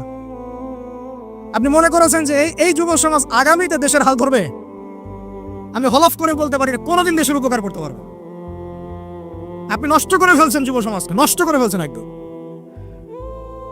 এদেরকে সুস্থতার দিকে নিয়ে আসতে হলে ইসলামী শিক্ষার কোনো বিকল্প নাই, নামাজের কোনো বিকল্প নাই। এদেরকে সামাজিক কাজে লাগিয়ে দিতে হবে, সোশ্যাল কাজে, সামাজিক উন্নয়নমূলক কাজে, এই যে মানবতা সেবামূলক কাজে, প্র্যাকটিক্যাল কিছু কাজে, কিছু বানাও, কিছু করো, সায়েন্স নিয়ে ঘাটাঘাটি করো, কিছু প্রযুক্তি উদ্ভাবন করো, তোমরা কিছু করো। দেখেন আমরা যত কিছু ব্যবহার করি সবকিছু কিন্তু ইহুদি খ্রিস্টানদের। এই যে আমি যে মাইকে কথা বলছি, এই মাইকে ইসলামের বড় বড় কথা বলছি, এই মাইকটাও দেখা যাবে যে মুসলমান তৈরি করে নেয়। তাহলে এটা কি কাম্য ছিল? আর এই বিশ্বের যত শিক্ষার বুনিয়াদ, এই বুনিয়াদি শিক্ষা দিয়েছে মুসলিমরা। বিশ্বাস না করলে খালি আপনি 1200 বছর ইতিহাসটা পড়ে দেখেন। ইবনে সিনার নাম শুনেছেন? চিকিৎসা বিজ্ঞান দাঁড়িয়ে আছে ইবনে সিনার উপরে, নাম শুনে নেই? জাবির ইবনে হাইয়ানের নাম শুনেছেন? এই কেমিস্ট্রি না থাকলে আপনি ওষুধ তৈরি করতে পারবেন না। কেমিস্ট্রি না থাকলে কি পারবেন না? মেডিসিন তৈরি করতে পারবেন না। এটা দাঁড়িয়ে আছে কেমিস্ট্রি জাবির ইবনে হাইয়ানের উপরে, যেটা ইউরোপে বলে গ্যাবর ইবনে হাইয়ান। এরকম নাম প্রচুর আছে। আপনি এই যে ম্যাথামেটিক্সের কথা বলেন, জ্যোতির্বিদ্যার কথা বলেন, তারপরে প্রাণীবিদ্যার কথা বলেন, এই রক্ত সংবহন তন্ত্রের কথা বলেন, এক একটা সাবজেক্ট ধরে ধরে দেখেন, সবগুলোর গোড়ার মধ্যে আমাদের মুসলিম মনীষীদের অবদান আছে। এমনকি এই যে পুরো বিশ্বের যে দর্শনগুলো চলছে, যত দর্শন, ফিলোসফিক্যাল থটস, আমরা ফিলোসফি পড়েছি, এই ফিলোসফিগুলোর গোড়ায় গিয়ে আপনি দেখবেন সব মুসলিম দার্শনিকদের নাম লেখা আছে। আমরা ইমাম গাজালির নাম জানি না, ইবনে রুশদের নাম জানি না। হ্যাঁ, আমরা অনেক কিছুই জানি না। আসলে আমরা শেকড় ভুলে গেছি এখন। বিশ্বাস করেন, আমরা এই যে প্রযুক্তি, মোবাইল ফোন, টিকটক, মেয়েদের পিছনে ঘুরতে ঘুরতে, অ্যাফেয়ার, বাইক চালানো, আমরা আমাদের জীবনের লক্ষ্যই ভুলে গেছি। আল্লাহ পাক আমাদের যুব সমাজকে তাদের জীবনের লক্ষ্য বোঝার তৌফিক দান করুন। ভাই, আল্লাহ পাক আপনাকে এমনি এমনি সৃষ্টি করেন নাই, আমাকে এমনি এমনি সৃষ্টি করেন নাই। আল্লাহ পাক চান আমাদের কাছে আমরা যেন তার দ্বীনের জ্ঞান অর্জন করি এবং এই জ্ঞান অনুযায়ী আমল করি। এই আমলটা সমাজে ছড়িয়ে দেই, ইসলামের দাওয়াতের মেহনত ছড়িয়ে দেই, যাতে একটা সময় হলেও যেন আল্লাহর জমিন, আল্লাহর দ্বীন কায়েম হয়। এটা আল্লাহ পাক চান আমাদের কাছে। আল্লাহ পাক আমাদেরকে এজন্য সৃষ্টি করেন নাই একটা মেয়ের জন্য আত্মহত্যা করে ফেলবেন। একটা মোবাইল ফোন একটা মেয়েকে কিনে দিয়েছেন, তার জীবন নষ্ট করে ফেলেছেন। যে বাবারা মেয়েদেরকে ফোন কিনে দিয়েছেন, জীবন নষ্ট করে ফেলেছেন, এবং তার মাধ্যমে আরো 10টা ছেলেরও জীবন নষ্ট করেছে। আর সত্যি কথা বলছি, এখন আমরা তো ঢাকা শহরে থাকি, মানে এখানে ছেলেদের চেয়ে মেয়েরা বেশি পথ। হ্যাঁ, খুব ভালো লাগে ওদের। কি ভালো লাগে? একটা ছেলের সাথে বাইকে করে ঘুরবে, টাকা খোঁজাবে, এখানে ওখানে ডেট করবে আস্তে আস্তে। এগুলোতে খুব মজা পায়। এগুলোর জন্য কি তাকে সৃষ্টি করা হয়েছে? আপনি বলেন, এই মেয়েদেরকে আপনি যখন ঘরে নিয়ে আসবেন, আমি নারী বিদ্বেষী কথা বলছি না, নারীদেরকে আমরা অনেক অনেক সম্মান করি, অনেক শ্রদ্ধা করি। আর আমাকে জন্ম দিয়েছেন একজন নারী, আমাকে দিনের পথে চলতে আত্মবিশ্বাস যোগায় পিছন থেকে ঘরের নারী যোগায় কিনা? আমার নিজের কন্যা সন্তান আছে, আমরা মেয়ের বাবা। কিন্তু এখন যে টিকটক জেনারেশন মেয়েদেরকে আপনি তৈরি করছেন, ফোন হাতে তুলে দিয়ে ডেটিং করছে, বাইকের পিছনে ছেলের সাথে ঘুরছে, এখানে ওখানে ফ্রি ওপেন সেক্স করছে, কোনোদিন ধর্ষণের শিকার হচ্ছে, এই মেয়েদেরকে ঘরে নিয়ে আসার পরে এদের গর্ভ থেকে কি আপনি ইসমাইলের মতো সন্তান পাবে? এদের সাথে তোমরাও দেখা যায় যে অনেক সময় প্রেম করতে ভালো লাগে, এই মেয়েদেরকে কেউ বিয়ে করবে না। এ ধরনের নারীদের সাথে মানুষ প্রেম করতে মজা পায়, কেউ সম্মান করে বিয়ে করতে চায় না। করলেও দেখবেন 2-1 বছরের মধ্যেই নাই সেই সম্পর্ক, গায়েব। তো অনেক দূর চলে আসলাম, এত দূর আসতে চাইনি, কথার পিঠে চলে আসলো যে সমস্যা হচ্ছে গোড়ায় আমরা আমাদের যুবক যুবতী, আমাদের ছেলে মেয়েদেরকে দিনই বুনিয়াদি ইসলামী শিক্ষা দিচ্ছি না। এটা শিক্ষা দেওয়ার দায়িত্ব প্রত্যেক পিতা, প্রত্যেক মাতার। সে মাদ্রাসায় পড়ুক আর জেনারেল লাইনেই পড়ুক, আপনাকে শিক্ষা নিশ্চিত করতে হবে। কিভাবে করবেন এই হেডেক এখন আপনার, আমার আর হেডেক নাই, আমি দিয়ে দিলাম হেডেক আপনাকে। এই হেডেকটা আমার মাথায় ছিল, আপনাকে দিয়ে দিলাম, আপনি চিন্তা করেন কিভাবে করবেন। এখন পারলে অফলাইনে করেন, না হলে অনলাইনে করেন। অনলাইনে আচ্ছা আলোচনা চলে আসছে, একটা কথা বলে দিই, অনলাইনে অনেক রকম কোর্সেস চলছে। তবে আমি নিয়াত করেছি ইনশাআল্লাহ, আমি আরো কয়েকজন ওলামায়ে কেরামদের সাথে পরামর্শ করেছি, এমনি এখনো করে যাচ্ছি। কমপক্ষে বরেণ্য 8 থেকে 10 জন স্কলার বা আলেমদেরকে নিয়ে অনলাইনে ইনশাআল্লাহ আমরা একটা মাদ্রাসা খুলবো ইনশাআল্লাহ। এটা অফলাইন না, অনলাইন মাদ্রাসা। আমি নাম দিয়েছি তহা জিন্নুরাইন ইসলামিক অনলাইন মাদ্রাসা। আমি দোয়া করি আল্লাহর কাছে, আল্লাহ পাক যেন এই মাদ্রাসাকে কবুল করেন, এর ওসিলা করে আল্লাহ পাক লক্ষ লক্ষ কোটি কোটি যুবককে দিনের জ্ঞান শেখার তৌফিক দান করেন, যুবতীদেরকে দান করেন, আমাদের ছোট ছোট সোনামণিদেরকে দান করেন। যারা অফলাইনে দিন শিখতে পারছে না, আল্লাহ যেন অনলাইনে শেখার তৌফিক দান করেন। তো এখানে বেশ কয়েকটা লেভেলে বেশ কয়েকটা কোর্স লঞ্চ করা হবে ইনশাআল্লাহ। যেমন বাচ্চাদের জন্য বুনিয়াদি নুরানি কোর্স। আপনার বাচ্চা আছে ছোট, 4 বছর 5 বছর বয়স, ভর্তি করাই দিলেন, নুরানি কোর্স করবে, কোরআন তেলাওয়াত করা শিখবে। এরপরে একটা হিপসের কোর্স, আপনি অনলাইনেই হিপস করবেন। যাদের বয়স 10 বছর হয়ে গেছে, 12 বছর 15 বছর, অনলাইন হিপস করবেন। আপনি চলে, আপনার বয়স যদি 30-40 হয় আপনিও করতে পারবেন, আপনার ব্যাচটা আলাদা হবে। এরপরে হচ্ছে আমাদের জেনারেল ভাইদের জন্য, জেনারেল শিক্ষিত তিনি ভাইদের জন্য ইসলামিক ডিপ্লোমা কোর্স। এটা কেমন? এখানে 4-5টা লেভেল থাকবে। লেভেল 1 মনে করেন এখানে আপনার বুনিয়াদি জিনিস, আপনার আকীদা, আপনার কোরআন তেলাওয়াতের জ্ঞান, আপনার দৈনন্দিন জিকির আজগার, নামাজ, আপনার হাদিসের মধ্যে ফয়জুল কালামের মতো বই, ঠিক আছে, ইসলামের ইতিহাস, তারপরে ফিকহের মধ্যে ফিকহুল মুয়াসসার, এই ধরনের বই। মানে প্রাথমিক বুনিয়াদি যে জ্ঞানটুকু মাদ্রাসা দেওয়া হয়, এটা ইনশাল্লাহ শিখবেন। এটা শেষ করার পরে যাবেন লেভেল 2। লেভেল 2তে গিয়ে আরো হাই ক্লাস কিছু বই পাবেন, ওখানে আরো কিছু সাবজেক্ট অ্যাড হবে, ইসলামিক পরিবার, ইসলামিক অর্থনীতি, ঠিক আছে, ইসলামিক জিওপলিটিক্স, এসক্যাটোলজি, এরকম কিছু সাবজেক্ট আসবে। চল, এটা দিয়ে আবার কপি করে সবাই বানানো শুরু করে দিয়েন না, আমি তো বলে দিচ্ছি আর কি। আর বানালে আলহামদুলিল্লাহ কোনো সমস্যা নাই, এটাও দিনের খেদমত হবে ইনশাআল্লাহ। একজনকে দেখে যদি আরো 10 জন শেখে, সমস্যা কোনো সমস্যা? এভাবে লেভেল 3তে গিয়ে আপনি মাদ্রাসায় যেগুলো নাহু, হেদায়েতুন নাহু, হেদায়া কুদুরি, এই ধরনের বইগুলো পড়ানো হয়, এগুলো শিখবেন ইনশাআল্লাহ। শেষ লেভেলে গিয়ে আপনি জালালাইনের মতো তাফসীর শিখবেন ইনশাআল্লাহ। মানে একজন মৌলানা সাহেব বলতে বোঝাচ্ছি, আমি তো আপনাকে ফকিহ বা মুফতি বা মুহাদ্দিস এরকম লেভেলের কথা বলছি না। একজন আলেম, একজন জাননেওয়ালা, বুঝওয়ালা মানুষ যতটুকু দিনের জ্ঞান অর্জন করেন ইনশাআল্লাহ, এই জ্ঞানটুকু আপনি লেভেল 1, 2, 3, 4, 5 এভাবে আপনি অর্জন করবেন ইনশাআল্লাহ। এভাবে যদি আমরা পুরো বাংলা ভাষাভাষীদের মধ্যে, পুরো ওয়ার্ল্ড ওয়াইড এটাকে ছড়াতে পারি ইনশাআল্লাহ, আগামী 5 বছরের মধ্যে আমরা আশাবাদী কমপক্ষে 1 লক্ষ মানুষ তো দিন শিখবেন ইনশাআল্লাহ। আল্লাহ পাক আমাদেরকে তৌফিক দান করুন। এবং এগুলো হবে খুব স্বল্প মেয়াদি, 6 মাস, 4 মাস, 6 মাস এরকম কোর্স, যাতে আপনি বিরক্ত না হন। কারণ আমি অভিজ্ঞতা থেকে দেখেছি 1 বছরের কোর্স মানুষ করতে চায় না। দিনই বন্ধের জন্য কোর্স থাকবে, এবং দিনই বন্ধের ক্লাস নেবেন মহিলা টিচাররা ইনশাআল্লাহ। দিনই বন্ধের ক্লাস নেবেন মহিলা টিচাররা ইনশাআল্লাহ।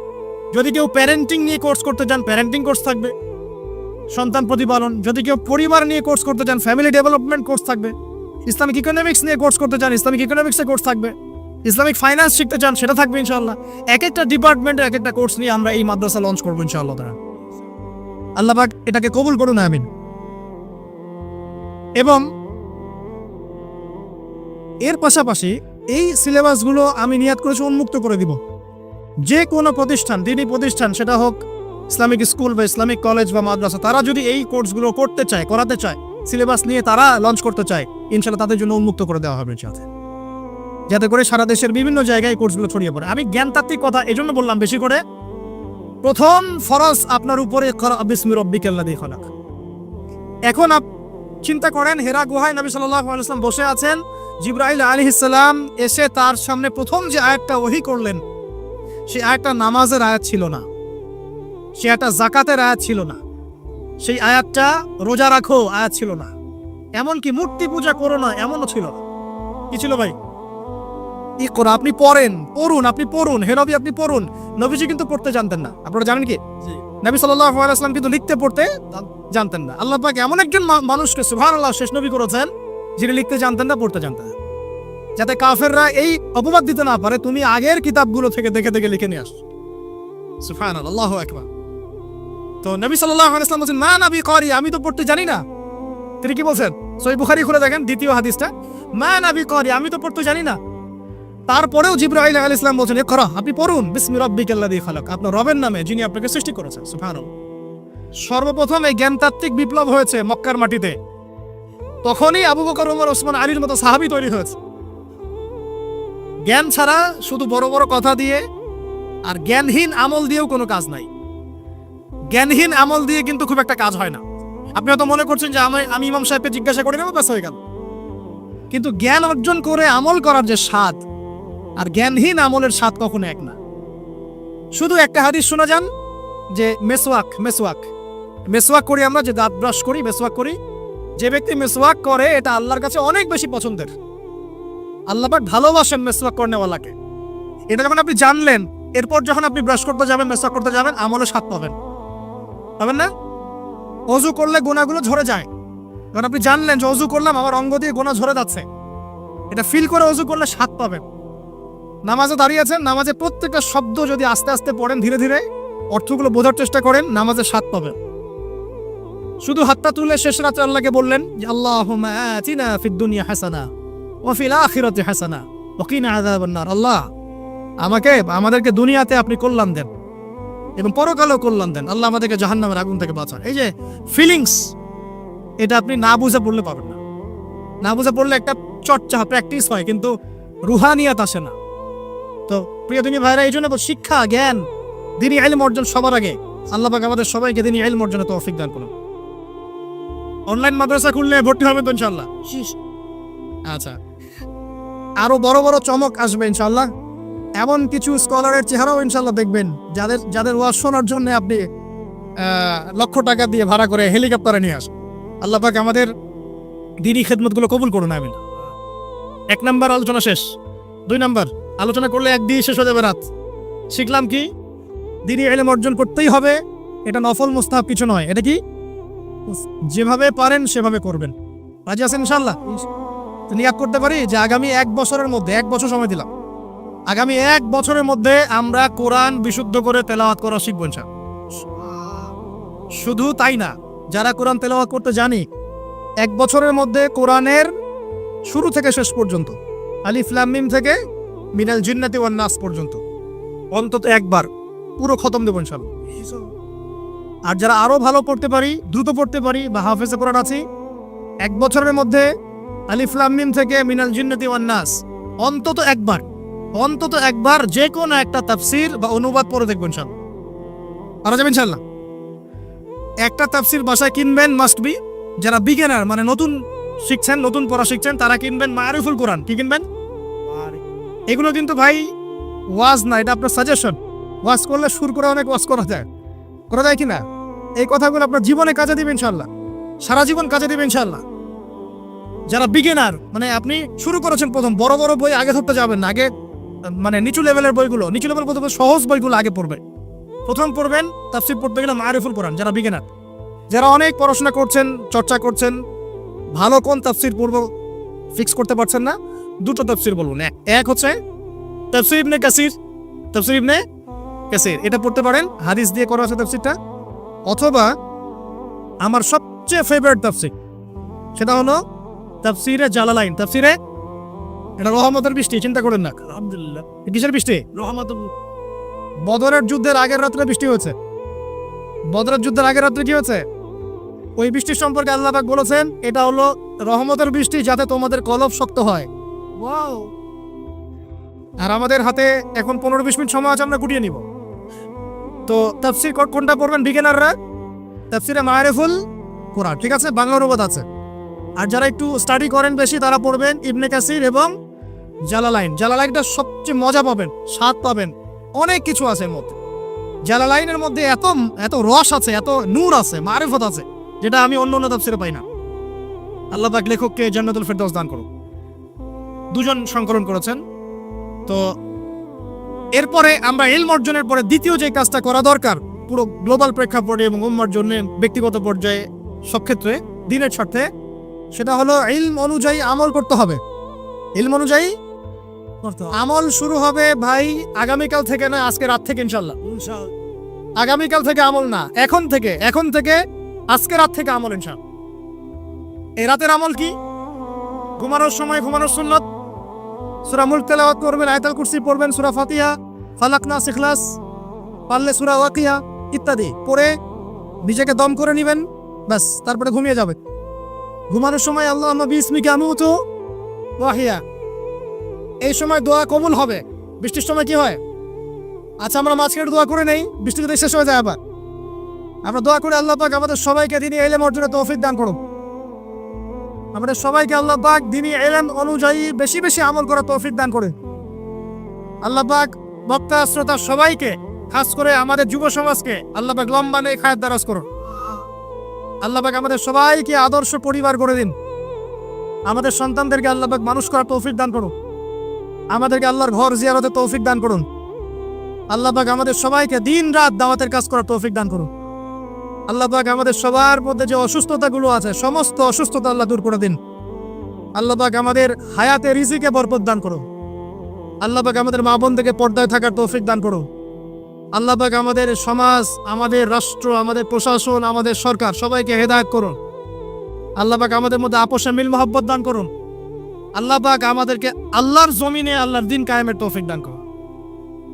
2 নাম্বার কাজ, ইলম অনুযায়ী আমল করা। ইলম অনুযায়ী আমল শুরু হবে কালকে থেকে, এখন থেকে।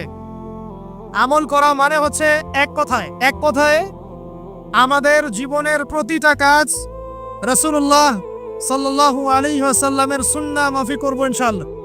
রাজি আছি তো ইনশাআল্লাহ? এই ঘুম থেকে শুরু হবে। আপনার ঘুমটা এখন সুন্নাহ মাফিক হবে, আমারটা কিন্তু হবে না। এই যে রাত্রে করে আমরা জার্নি করছি, এটা সুন্নাহ মাফিক হচ্ছে না। আল্লাহর কাছে মাফ চাই, আল্লাহ পাক ওজর দেখবেন ইনশাআল্লাহ। তবে অভ্যাস করবেন এশার নামাজের পরেই কি করতে? ঘুমাতে, যাতে করে তাহাজ্জুদে আপনি উঠতে পারেন। ওই বরকতময় সময় আল্লাহ পাক প্রথম আকাশে নেমে আসেন। কিভাবে নেমে আসেন এটা বোঝার বা জানার দরকার নাই আমার। আল্লাহ পাকের রহমত নেমে আসে। আল্লাহ রাব্বুল আলামিন আহ্বান করতে থাকেন, কে আছো আমার কাছে কিছু চাইবা আমি তোমাকে দিব? কে আছো আমাকে ডাকবে আমি তোমার ডাকে সাড়া দিব? কে আছো আমার কাছে ক্ষমা চাইবে আমি তোমাকে ক্ষমা করে দিব? আমরা তখন ঘুম, মাশাআল্লাহ। কারণ আমরা টিকটক চালিয়েছি 3টা পর্যন্ত, ফেসবুক ইউটিউবিং করেছি 2:30-3টা পর্যন্ত। শেষ রাতে আল্লাহ পাক যখন নেমে এসে আহ্বান করেন, নাফরমান গাফেল বান্দা আমরা ঘুমিয়ে থাকি। আস্তাগফিরুল্লাহ। অথচ ওই সময়ে যে দোয়াই করা হবে আল্লাহ কবুল করবেন ইনশাআল্লাহ। আমাদের দোয়ার অভাব, কত দোয়া, কত চাওয়ার জন্য হুজুরের কাছে আসতে হয় না। চাওয়ার জন্য শেষ রাতে জায়নামাজে দাঁড়িয়ে যান, আল্লাহ কবুল করবেন ইনশাআল্লাহ। শেষ রাত্রে যদি আমরা জাগতে না পারি আমাদের দ্বারা দিন কায়েম হবে না ভাই। সাহাবীরা যারা বদর, উহুদ, খন্দকে যুদ্ধ করেছেন তারা শেষ রাতের দরবেশ ছিলেন, দরবেশ, শেষ রাত্রের দরবেশ। আর দিনের বেলা ঘোড়সাওয়ার। কি বুঝলেন? শেষ রাত্রে দরবেশ মানে একদম আল্লাহওয়ালা মানুষ। শেষ রাত্রে চোখের পানিতে জায়নামাজ ভিজে যাইতো, দাড়ি ভিজে যাইতো। এই মানুষগুলো আবার দিনের বেলা ছুটতেন, ঘোড়া ছুটাতেন। তাদের হাতে ইসলাম বিজয় লাভ করেছে। অতএব শেষ রাত্রে জাগার অভ্যাস করে আল্লাহ পাক তৌফিক দান করুন। সাউন্ড শুনতে পাচ্ছেন? আচ্ছা, ঠিক আছে। তাহলে আমল শুরু হবে আজকে থেকে, রাত থেকে। তারপর দিন ঘুম থেকে উঠলেন, ফজর নামাজ জামাতে পড়বো না? নামাজের পরে তেলাওয়াত করবো না? জিকির আজকার করবো না? তারপর একটু পড়াশোনা করবো কিনা? খাওয়া দাওয়া কেমন হবে? 7 পেট নাকি নবী সুন্নাহ মাফিক। কাফেররা খায় 7 পেট, 6 পেট, আর মুমিন বান্দা খায় পেটের 3 ভাগের 1 ভাগ। খাওয়ার টেবিলে হেরে গেলে যুদ্ধের মাঠে জিততে পারবেন না। খাওয়ার টেবিলে হেরে গেলে যুদ্ধের মাঠে জিততে পারবেন না। যুদ্ধ মানে আদর্শিক যুদ্ধের কথা বলছি, ইলেকশনের যুদ্ধের কথা বলছি না, ঠিক আছে? আল্লাহ মাফ করো। তো এই সিজনগুলো আসলে অনেক ভাই মারা যায় কিনা? আল্লাহ পাক আমাদেরকে আপোষের এই ফিতনা থেকে হেফাজত করুন। সব পশ্চিমা ষড়যন্ত্র, এগুলো কি সব কি বলেন? পশ্চিমা ষড়যন্ত্র। ভাইয়ে ভাইয়ে মারামারি লাগিয়ে দিয়ে নাকের তেল দিয়ে ঘুমায় ওরা ভাইয়ে ভাইয়ে মারামারি লাগিয়ে দিয়েছে। ভাই ভাই, মুসলিম মুসলিম, ভাই ভাই, তোরা এখন মারামারি কর, আমরা নাকের তেল দিয়ে ঘুমাই। এই হলো অবস্থা। আর আমরা বুঝতেও পারছি না যেটা আমরা ওদের ষড়যন্ত্রের মধ্যে পড়ে গেছি। আল্লাহ আমাদেরকে মাফ করুন। অনেক ইসলামপন্থী ভাই এখানে নেমে পড়েন, কি মনে করে নামেন আল্লাহ ভালো জানেন। তবে জেনে রাখেন, এই পথে নবী সাল্লাল্লাহু আলাইহি ওয়াসাল্লামের দাওয়াত এবং ইকামত দিন ছিল না। নবী সাল্লাল্লাহু আলাইহি ওয়াসাল্লামের পথেই দিন কায়েম হবে ইনশাআল্লাহ। আল্লাহ পাক আমাদেরকে পশ্চিমা গোলক ধাঁধা থেকে হেফাজত করো। এখন আসেন ভাই, তাহলে আমরা আমাদের জীবনের প্রত্যেকটা কাজ যদি নবী সুন্নাহ মাফিক করি, এলেম অনুযায়ী আমল হয়ে যাবে ইনশাআল্লাহ। রাজি আছি তো ভাই? বাস এতটুকু কথা। এখন শুধু কি ব্যক্তিগত আমলই আমার দিনের অন্তর্ভুক্ত, না আমার পরিবার, সমাজ, অর্থনীতিও আছে? কোনটা? আমার পারিবারিক জীবন তাহলে কার সুন্নত মোতাবেক চলবে, নবী সুন্নত না পশ্চিমা সুন্নত? পরিবারগুলো পশ্চিমা সুন্নতে চলে না, পশ্চিমা কালচার। জন্মদিন করেন, বিবাহ বার্ষিকী করেন, আরো কত কি করেন, হ্যাঁ তাই না? সাজগোজ থেকে শুরু করে কাপড় চোপড়, পোশাক আশাক, বাথরুমের টয়লেট পর্যন্ত। বাথরুমের টয়লেট তো সব ইংলিশ নাকি? তো নবী সুন্নাহ মাফিক এখানে তো আপনি বসতে পারবেন না। নবী সুন্নাহ মাফিক এখানে আপনি বসতে পারবেন না। তো মালয়েশিয়ার একটা কনফারেন্সে বলে আসছিলাম যে নবী সুন্নাহ মাফিক বসা মানে হচ্ছে বাম পায়ে ভর দিয়ে ডান পায়ে একটু উঁচু করে বসা। ইলম অর্জন করতে থাকেন, হাদিসের মধ্যে পাবেন। নবী সাল্লাল্লাহু আলাইহি ওয়াসাল্লাম ইস্তেনজা করতে বসতেন বাম পায়ে ভর দিয়ে ডান পায়ে একটু উঁচু করে। যারা এভাবে বসে তাদের ইস্তেনজা খুব সুন্দর হয়, ক্লিয়ার হয়ে যায়। আর আপনি ইংলিশ টয়লেটে বসেন, দেখি কেমনে বসবেন? পারবেন? তাহলে এই যে বললাম, প্রতিটা জায়গায় ফিতনা, প্রতিটা জায়গায় ফিতনা। তো বাসায় অ্যাটলিস্ট এমন ওয়াশরুম রাখেন যেখানে নবী সুন্নাহ মাফিক ইস্তেনজা করা যায়। আর যখন সফর করবেন দেশের বিভিন্ন জায়গায়, তখন দেখবেন মাশাআল্লাহ আরো লেটেস্ট পদ্ধতি আছে। ছোট ছোট কিছু গামলা রেখে দেওয়া রয়েছে, ওখানে দাঁড়ায় করতে হবে, বসার কোনো অপশন নাই। আর সব সমান মাপের। মনে করেন একজন লম্বা 5 ফিট, একজন 6 ফিট, একজন 4 ফিট, 3 ফিট। এখন কেমনে কি ধরে কিভাবে করবে, মাপটা কিভাবে সমান করবে বলেন তো? একটা হাদিস আমার বুঝে আসছে এ সফর করতে করতে, সেটা হচ্ছে, আমি কখনো বলিনি এভাবে যে পশ্চিমা সভ্যতা হচ্ছে ইয়াজুজ আর মাজুজ, এটা আমি বলি নাই, কিন্তু আমি বুঝতে পারছি, আমি ভিতর থেকে ফিল করছি, আপনি এক পথ হন না হন, যে ওদের মধ্যে ইয়াজুজ আর মাজুজের খাসলত বা চরিত্র আছে 100%। আমি একটা হাদিস বলি, শেষ করে দিব, আর সময় নেই, 10 মিনিট আছে। এই হাদিসটা শোনেন। নবী সাল্লাল্লাহু আলাইহি ওয়াসাল্লাম একদিন ঘুম থেকে উঠলেন ভয়ে পেয়ে, আতঙ্কিত। নবীজি ভয়ে পেয়ে আতঙ্কিত হয়ে ঘুম থেকে উঠে বলছেন, লা ইলাহা ইল্লাল্লাহ, লা ইলাহা ইল্লাল্লাহ। তার স্ত্রী পাশে যিনি শুয়ে আছেন তিনি বলছেন, নবী সাল্লাল্লাহু আলাইহি ওয়াসাল্লাম বলছেন, ওয়াইলুল লিল আরব, ওয়াইলুল লিল আরব মিন শাররি কাদ ইকতারাব। আরব জাতির জন্য ধ্বংস, আরব জাতির জন্য ধ্বংস। কি ভয়ঙ্কর ফিতনা ধেয়ে আসছে ওদের দিকে, কি ভয়ঙ্কর ফিতনা ধেয়ে আসছে। এবং তিনি হাতের ইশারা করে দেখালেন এইভাবে, যে আজকে নবীজি বলছেন 1400 বছর আগের কথা, 1445 বছর আগের কথা, 1445 বছর আগে নবীজি বলেছেন, আজকে ওই সময়, আজকে ইয়াজুজ আর মাজুজের যে দেয়ালের কথা মনে আছে? জুলকারনাইনের সময় দেয়াল, এই দেয়াল এতটুকু পরিমাণ খুলে দেয়া হয়েছে, এতটুকু পরিমাণ খুলে দেয়া হয়েছে 1400 কত বছর আগে? তখন তার স্ত্রী বলছেন, আনুহলিক ওয়া ফিনা সলিহিন, আনুহলিক ওয়া ফিনা সলিহিন ইয়া রাসূলুল্লাহ। হে আল্লাহর রাসূল সাল্লাল্লাহু আলাইহি ওয়াসাল্লাম, আমাদের মধ্যে ভালো মানুষরা থাকা সত্ত্বেও কি আমরা ধ্বংস হয়ে যাব? আপনি যে বলছেন ওয়াইলুল লিল আরব, আরবদের জন্য ধ্বংস। নবীজি বলছেন, নাম হ্যাঁ ধ্বংস হয়ে যাবে।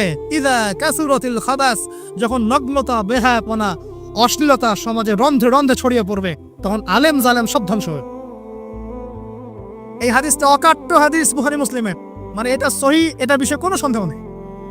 তাহলে নবীজি 1445 বছর আগে বলছেন যে আরবদের জন্য ধ্বংস ধেয়ে আসছে এবং দেয়াল এভাবে খুলে দেয়া হয়েছে। কাদের দেয়াল? ইয়াজুজ আর মাজুজ। আর ইয়াজুজ আর মাজুজের সাথে আরবদের ধ্বংসকে সম্পর্কিত করা হলো না? ইয়াজুজ আর মাজুজের সাথে আরবদের ধ্বংসকে সম্পৃক্ত করা হলো এবং বেহায়াপনাকে সম্পৃক্ত করা হলো। বুঝতে পারছেন? আরব জাতির ধ্বংসের সাথে ইয়াজুজ মাজুজকে কানেক্টেড করা হলো এবং অশ্লীলতাকে, কি বলেন, অশ্লীলতাকে কানেক্টেড করা হলো। এখন আপনি চিন্তা করে দেখেন, সারা বিশ্বে পর্নোগ্রাফি কারা ছড়িয়ে দিয়েছে? বলেন নাকি? পর্নোগ্রাফি কি বেহায়াপনা না? সমাজের ইদা কাসুরাতিল খাবার, যখন সমাজের রন্ধ্রে রন্ধ্রে বেহায়াপনা ছড়িয়ে পড়ে নাই? মিলান, হাদিসটা মিলান। সমাজের এই মেয়েদের এই যে ফ্যামিনিস্ট রেভলিউশন কারা ছড়িয়ে দিয়েছে? ফ্যামিনিস্ট রেভলিউশন কারা ছড়িয়ে দিয়েছে? সমাজে মেয়ে ছেলে একসাথে চলবে একই পোশাকে কারা ছড়িয়ে দিয়েছে? সমাজে মেয়েদের বেপর্দায় চলার এই সংস্কৃতি কারা ছড়িয়ে দিয়েছে? মাদক আর সুদের সংস্কৃতি কারা ছড়িয়ে দিয়েছে? সবচেয়ে বড় কথা, free sex, open sex, free sex, জেনা, ব্যভিচার, পর্নোগ্রাফি, এগুলো কারা ছড়িয়ে দিয়েছে? এটাই ওই যে খুলে দেয়া হয়েছে। এটা আমার ব্যাখ্যা, এটা আমার বুঝ। পৃথিবীর এমন কোন রাষ্ট্র বাকি রাখে নাই তারা এগুলো ছড়াতে, এমন কোন রাষ্ট্র বাকি নেই। তাহলে সব জায়গায় ছড়িয়ে পড়বে না ইয়াজুজ মাজুজের ফিতনা? ছড়িয়ে পড়েছে। আল্লাহ পাক আমাদেরকে এই পশ্চিমা গোলকধাঁধা থেকে হেফাজত করুন। আমি আমাদের সংস্কৃতি নিয়ে আমরা বুক ফুলে বাঁচবো ইনশাল্লাহ। আমাদের সংস্কৃতি নিয়ে আমরা চলবো ইনশাল্লাহ। আমাদের কোরআন আছে, হাদিস আছে, আমাদের নবী আছেন, আমাদের সাহাবীরা আছেন, আমাদের দ্বীন আছে ইনশাল্লাহ। আমাদের অন্য কাউকে প্রয়োজন আছে? এই যে প্রযুক্তিগত কথাগুলো বললাম, একটু মাথা খাটান, এগুলো আমরাই তৈরি করতে পারবো ইনশাল্লাহ। সব ঢেলে সাজানো যাবে ইনশাআল্লাহ তাআলা। আল্লাহ পাক আমাদেরকে বোঝার তৌফিক দান করুন। তাহলে 1 নাম্বার কি বলেছিলাম ভাই? ইলম অর্জন। 2 নাম্বার ইলম অনুযায়ী আমল। আর এই আমলটা কি শুধু ব্যক্তি জীবনে না জীবনের সব ক্ষেত্রে? আল্লাহ কবুল করুন। 3 নাম্বার নিজের পরিবারের যত্ন নিন। নিজের ইলম অর্জন করেছেন, আমল করছেন, এখন অনেক বড় বড় কথা অনেকে বলবে, আগে পরিবার ঠিক করা। আগে কি করবেন? ব্যাস, পরিবার বলতে আপনার স্ত্রী সন্তান। কারণ বাবা মাকে দাওয়াত দেওয়া যাবে, বাবা মাকে গালমন্দ করা যাবে না, বকাঝকা করা যাবে না। বাবা নামাজ পড়েন, আপনি কি মাইর দিতে পারবেন? মা নামাজ পড়েন, আপনি কি মাইর দিতে পারবেন? পারবেন না। তবে এই যুগে কিছু হতভাগা আছে, এরা বাপ মাকে গায়ে হাত তোলে না। এই যুগে এমন কিছু হতভাগা ছেলে মেয়ে জন্ম হয়েছে, আল্লাহ মাফ করো, এরা পিতামাতার সাথেও কি জঘন্য আচরণ করে। পিতামাতা দোয়া নিবেন, যাদের সাথে পিতামাতার দোয়া থাকে জীবনে সফল হবে ইনশাআল্লাহ। যার সাথে পিতামাতার দোয়া নাই, অবস্থা খারাপ, অবস্থা খারাপ। আল্লাহ মাফ করবে আমাদেরকে। এখন পরিবার বলতে আপনার স্ত্রী সন্তান প্রথম প্রায়োরিটি পাবে। আর পিতামাতাকে আপনি দাওয়াত দিবেন, নসিহত করে বোঝানোর চেষ্টা করবেন। আপনার সন্তান যদি 10 বছর বয়সে নামাজ না পড়ে, তখন তাকে আপনি পিটাতে পারবেন, কিন্তু আপনি বাবাকে মারবেন পারবেন? পরিবারের কিছু বিষয় এটা আপনি পাবেন প্যারেন্টিং বইয়ের মধ্যে। আর আল্লামা তকি ইসমানী দামাত বরকাতুহু শাইখের একটা কিতাব আছে, ইসলাম ও পারিবারিক জীবন। ইসলাম ও পারিবারিক জীবন, এই বইটা পড়লে আপনি অনেক কিছু জানতে পারবেন। আমি ডিটেলস বলে দেওয়ার সময় পাচ্ছি আজকে। এক কথায়, পরিবারের মধ্যে তাওহীদ থাকবে, শিরক থাকবে না, ঠিক আছে? পরিবারের মধ্যে সুন্নতের চর্চা থাকবে, কোনো বেদাত থাকবে না। পরিবারে হালাল রিজিক থাকবে, কোনো হারাম ঢুকবে না। পরিবারের বিয়ে করব যখন, দিনদারিতা দেখে মেয়ে চুজ করব, সৌন্দর্য, শ্বশুর, টাকা পয়সা দেখে নয়। হ্যাঁ, সৌন্দর্য থাকতে পারে, সৌন্দর্য থাকলে নূরুন আলা নূর, আরো ভালো। কিন্তু যদি মেয়েটা এই যে আমাদের এখনকার সুন্দরী বলতে আপনারা যাদেরকে বোঝেন, নাম নিচ্ছি না, তাদের মতো সুন্দরী নাও হয়, মন খারাপ করার কিছু নাই। এগুলো সব আর্টিফিশিয়াল সুন্দর। কি সুন্দর? আসল সৌন্দর্য হচ্ছে কলবে। আসল সৌন্দর্য কোথায়? কলবে। আর তাদের কাছে যা আছে আপনার স্ত্রীর কাছে তাই আছে। এমন এক্সট্রাঅর্ডিনারি কিছু নাই ওদের কাছে। যা আপনার স্ত্রীর কাছে আছে তা তাদের কাছে সেম জিনিস, সেম। এখানে এত বেশি লোভনীয় হওয়ার কিছু নাই। পর্নোগ্রাফি দেখতে দেখতে মানুষের মাথাটা এমন নষ্ট হয়ে গেছে, নিজের স্ত্রীকে এখন আর ভালো লাগে না, মানুষের বউকে ভালো লাগে, তাই না? এটার একমাত্র কারণ পর্নোগ্রাফি দেখা। যারা পর্নোগ্রাফিতে আসক্ত, আল্লাহ পাকের কাছে তওবা করবেন, বের হয়ে আসবেন, নাহলে আপনি জীবনে কখনো সুখী হতে পারবেন না। আপনি মন থেকে কখনো কনফিডেন্ট থাকতে পারবেন না, সুখী হতে পারবেন না। আল্লাহর সামনে দাঁড়ায় চোখের পানি ফেলতে পারবেন না, চোখটা নষ্ট হয়ে গেছে। তো আল্লাহ পাক আমাদের যুবক ভাইদেরকে পর্ন থেকে হেফাজত করুন। নিজের দৃষ্টি নত রাখবেন, ইনশাআল্লাহ আল্লাহ পাক আপনাকে খাদিজা রাদিয়াল্লাহু আনহার মতো স্ত্রী দিবেন ইনশাআল্লাহ ইনশাআল্লাহ তাআলা। আল্লাহর প্রতি ভরসা রাখেন, আল্লাহ পাকের কাছে যা চাবেন ইনশাআল্লাহ পাবেন। আল্লাহর প্রতি যে ধারণা রাখবেন আল্লাহ তেমনই হবেন ইনশাআল্লাহ। কেউ যদি ধারণা রাখে আল্লাহ আমার সাথে নাই, আল্লাহ আমাকে দিবে না, আল্লাহ তার সাথে থাকবে না। কে ধারণা রাখে আল্লাহ আমার সাথে আছে, আল্লাহ আমার সাথে আছে, আল্লাহ আমাকে বুঝেন, আল্লাহ আমাকে দিবেন, আল্লাহ অবশ্যই দিবেন ইনশাআল্লাহ তাআলা। ওয়া মান ইয়াতাওয়াক্কাল আলাল্লাহি ফাহুয়া হাসবুহ, যে ব্যক্তি আল্লাহর প্রতি তাওয়াক্কুল করে আল্লাহ তার জন্য একদম যথেষ্ট হয়ে যাবে।